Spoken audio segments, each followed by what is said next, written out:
ఎన్నికల్లో ఓటమి అనంతరం వైసీపీ కీలక మీటింగ్ నిర్వహిస్తుంది. జగన్ అధ్యక్షతన వైసీపీ ఎమ్మెల్యేలు, కీలక నాయకులు సమావేశం కానున్నారు. కాసేపట్లో క్యాంప్ ఆఫీసులో ఈ మీటింగ్ ప్రారంభమవుతుంది. జగన్ను కలవడానికి వచ్చిన వారిలో పాడేరు, అరకు ఎమ్మెల్యేలు ఉన్నారు. వారితో పాటుగా మాజీ ఎమ్మెల్యే పేర్ని నాని, ఆయన కుమారుడు పేర్ని కిట్టు హాజరయ్యారు.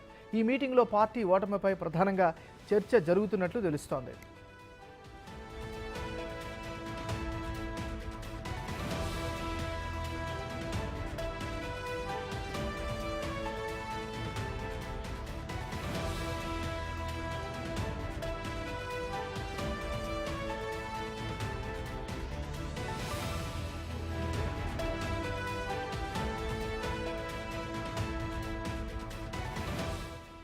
బులెటిన్లో మనం బ్రేకింగ్ న్యూస్ చూస్తున్నాం. ఎన్నికల్లో ఓటమి అనంతరం వైసీపీ కీలక మీటింగు చేపట్టింది. అది ప్రస్తుతం ప్రారంభమైంది. జగన్ అధ్యక్షతన వైసీపీ ఎమ్మెల్యేలు, కీలక నాయకులు ఈ సమావేశానికి హాజరయ్యారు. ఇక జగన్ను గెలవడానికి వచ్చిన వారిలో పాడేరు, అరకు ఎమ్మెల్యేలు కూడా ఉన్నట్టుగా తెలుస్తోంది. వారితో పాటు మాజీ ఎమ్మెల్యే పేర్ని నాని, ఆయన కుమారుడు పేర్ని కిట్టు కూడా ఈ సమావేశానికి హాజరయ్యారు. ఈ మీటింగ్లో పార్టీ ఓటమిపై ప్రధానంగా చర్చ జరిగే అవకాశాలు ఉన్నట్లుగా కూడా సమాచారం అందుతోంది.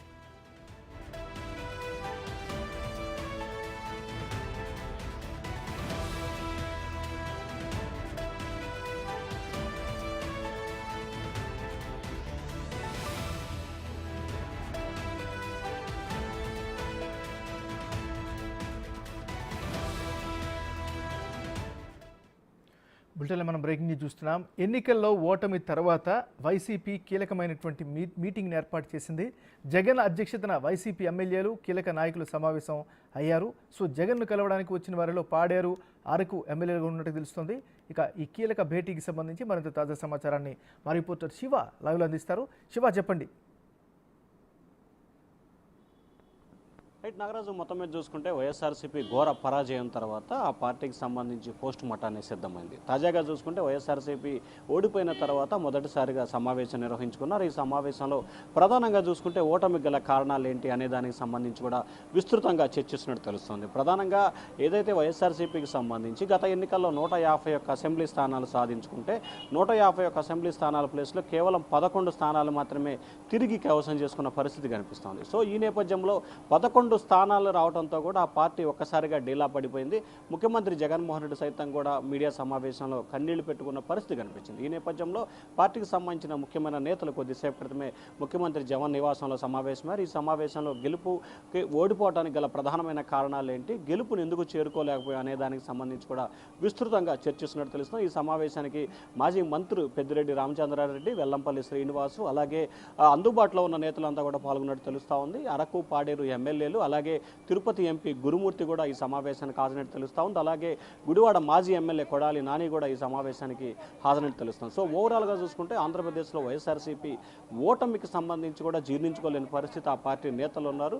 అయితే ఓటమికి సంబంధించి ప్రధానమైన కారణాలు ఏంటి అనే దానికి సంబంధించి విశ్లేషణ చేస్తున్నారు. ప్రధానంగా చూసుకుంటే ఇప్పటికే పార్టీ ఓటమికి ప్రధానమైన కారణం ధనుంజయ రెడ్డి, అలాగే సజ్జల రామకృష్ణారెడ్డి అని చెప్పి కూడా పార్టీకి సంబంధించిన నేతలంతా కూడా ఘంటాపదంగా చెప్తున్న నేపథ్యంలో ఈ సమావేశంలో ప్రధానమైన ఏజెండా ఏ రకంగా ఉండబోతుంది, దీనికి ఎవరిని బాధ్యులు చేస్తారనే దానికి సంబంధించి కూడా కొంత ఉత్కంఠ అయితే కొనసాగుతోంది. మరొక వైపు చూసుకుంటే ఇక్కడ ప్రధానంగా దాదాపుగా 86 మంది శాసనసభ్యులకు సంబంధించి కూడా మార్పులు చేర్పులు చేసిన పరిస్థితి కనిపించింది. అయినప్పటికీ కూడా 86 మందిలో కేవలం ఇద్దరు శాసనసభ్యులు గెలుపొందిన పరిస్థితి కనిపించింది. కానీ ఎక్కడా కూడా గెలుపు అంచులో కూడా రాని పరిస్థితి కనిపించింది. సో ఈ నేపథ్యంలో మరొక వైపు నేను నా ఓటర్ అని చెప్పి ముఖ్యమంత్రి ఘంటాపదంగా చెప్తున్న నేపథ్యంలో ఓటమికి సంబంధించి ముఖ్యమంత్రిని బాధ్యుని చేస్తారా, లేకపోతే ఎమ్మెల్యేలకి, ప్రజాప్రతినిధులకి ముఖ్యమంత్రిని దూరం చేసిన సజ్జల్ని ధనుంజయ రెడ్డి కారకులుగా చేస్తారా, లేకపోతే సంక్షేమ కార్యక్రమాలు ఇన్ని చేసినా కానీ ఓటమికి సంబంధించి ప్రజల్ని కారకులు చేస్తారా అనే ఉత్కంఠ అయితే కొనసాగుతోంది. మరికొద్ది సేపట్లోనే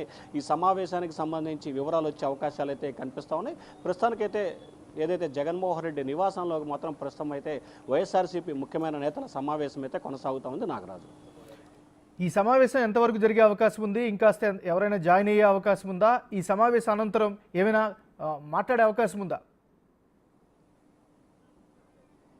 కాబట్టి ఖచ్చితంగా ఈ సమావేశానికి సంబంధించి కూడా అందుబాటులో ఉన్న ముఖ్యమైన నేతలందరినీ కూడా రమ్మని ఆహ్వానించారు. అయితే గుంటూరు కృష్ణా జిల్లాలకు సంబంధించిన దాదాపుగా 33 మంది శాసనసభ్యులు మాజీలు ఉన్నారు. వారిలో ఒక్కళ్ళు కూడా కేవలం ఒకరిద్దరు మాత్రమే హాజరైనట్టు తెలుస్తూ ఉంది. గుంటూరు జిల్లాకు సంబంధించి ఏ నేత కూడా హాజరు కావలేదు. కృష్ణా జిల్లాకు సంబంధించి దేవినేని అవినాష్, వెల్లంపల్లి శ్రీనివాస్, కొడాలి నాని మాత్రమే హాజరయ్యారు. అలాగే నలుగురు రీజనల్ కోఆర్డినేటర్లు అందుబాటులో ఉన్న వారు కూడా సమావేశానికి రాలేదు. దాదాపుగా సమావేశానికి 40 నుంచి 50 మంది నేతలు వస్తారని చెప్పి పార్టీ నాయకత్వం భావించింది. కానీ కేవలం 10 నుంచి 12 మందే సమావేశానికి వచ్చిన పరిస్థితి కనిపించింది. సో ఈ నేపథ్యంలో ఈ సమావేశానికి సంబంధించి ఒక గంట సేపు పైగా కూడా సాగే అవకాశాలు, ప్రధానంగా అసలు ఓటమికి గల కారణాలు ఏమిటి అనే దానికి సంబంధించి లోతుగా విశ్లేషించే అవకాశాలు అయితే ఎక్కువగా కనిపిస్తున్నాయి. ఆ సమావేశం తర్వాత ఎవరైతే ఈ సమావేశానికి సంబంధించిన నేతలు దాదాపుగా మీడియాతో మాట్లాడే అవకాశం అయితే ఉండదు. కానీ దాదాపుగా ఎవరో ఒకరు మీడియాతో మాట్లాడి ఏదైతే ఓటమికి సంబంధించి కారణాలను విశ్లేషించే అవకాశం అయితే కనిపిస్తోంది. ఎందుకంటే ఇప్పటికే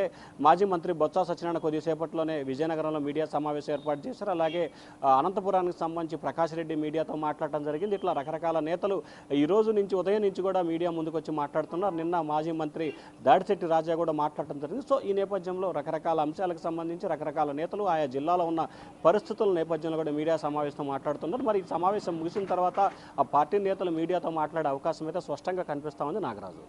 థ్యాంక్ యూ శివ.